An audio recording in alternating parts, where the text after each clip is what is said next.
Sa Negros Occidental, mga kapuso, 11 naman ka-persona pilason sang naglapaw isa ka van sa bahin sang Don Salvador Benedicto.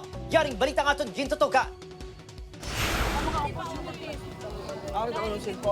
Sa sininga video, makita nga gupi ang unahan nga parte sang van matapos makabunggo sa isa ka kahoy.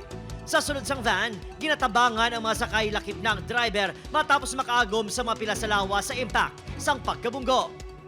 Ang ining babayi halos hindi maagiho sa sakit sang ulo kag lawas. Kuwang video sa highway sakop sang barangay Igmayaan, Don Salvador Benedicto kahapon. Sunod sa kaprisan, lunsay maghimata ang mga sakay sang van nga papuli na kuntani sa Cadiz City.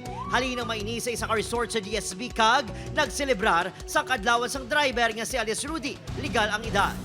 Apang, wala sini na kontrol ang pagmaneho pag-abot sa lugar rason nga naglapaw. Nag-malfunction sir ang iya nga brain amo to nga wala naka-preno kag na amo to nga na-offshoot to sa kilid sang dala ng ilang nga van.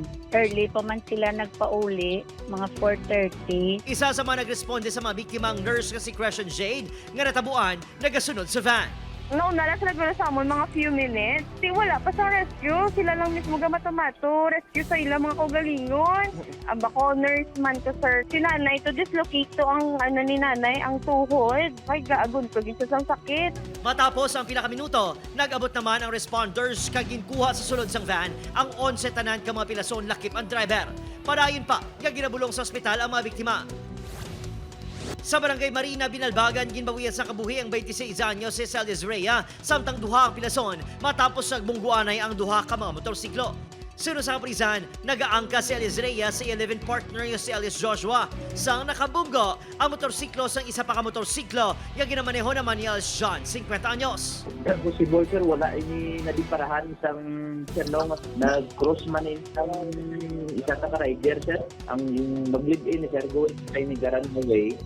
Isa ka rider, alin ni sir sa bangga, wala ni siya sir nag-stop, nagduro-diretso man sa tabok.